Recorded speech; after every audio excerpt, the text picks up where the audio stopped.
Britain's new COVID travel rules have come into effect. COVID-19 testing has been scrapped for fully vaccinated arrivals. Self-isolation for unvaccinated visitors has also been dropped. Now, those who are not fully vaccinated, however, will still need to take a pre-departure test and another PCR within 2 days of arriving in the UK.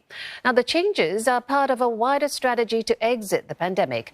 British Prime Minister Boris Johnson says the country is learning to live with COVID-19. Domestic virus curbs are expected to be lifted in 2 weeks. England is also set to become the first major economy to scrap self-isolation orders for those who test positive. The move, expected at the end of the month, would be one of the most dramatic easings of COVID-19 rules taken by any country so far. Laura Macon-Isherwood joins us from London. Laura, as one of the first countries to dramatically ease measures, how will the UK balance this welcome boost to tourism on one hand with worries that it's too much too soon?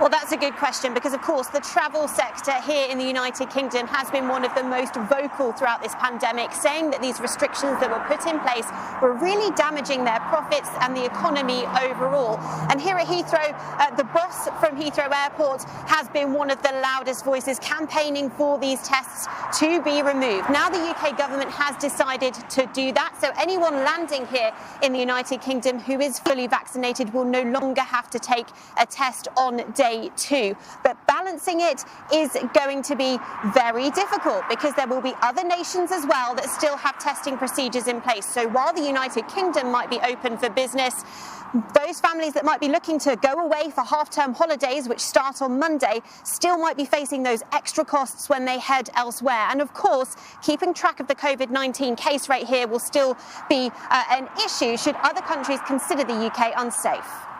Well, the UK is expected to lift all legal COVID-19 restrictions a month early. Now, this timing, could it be linked to perhaps the Prime Minister's aim or bid to salvage his tainted image? Well, that's what many opposition MPs here in the United Kingdom are saying. Perhaps it's quite convenient that Boris Johnson keeps dropping in these little news lines to try to detract away from the situation that he's dealing with his own governance, I suppose, with inside Downing Street. Of course, there is an ongoing investigation taking place by the Metropolitan Police into parties that are alleged to have happened inside Downing Street over lockdown periods. There's a new investigation now taking place into one that took place in December 2020. That was claimed to be a virtual Christmas quiz, but after photographs emerged showing the Prime Minister next to a number of staff members and with what appears to be an open bottle of champagne in front of him, the Metropolitan Police are now deciding to look into that specific event much further. And of course, there is the situation as well with Ukraine and Russia. The Prime Minister has been flying to Europe to meet various leaders of NATO and also the leader of Poland to try to figure out what to do next with that too. But there are plenty of voices still questioning whether he should be focusing on his own situation in Downing Street rather than trying to lead out with all these news lines moving forward. Laura Macon-Isherwood in London. Thank you.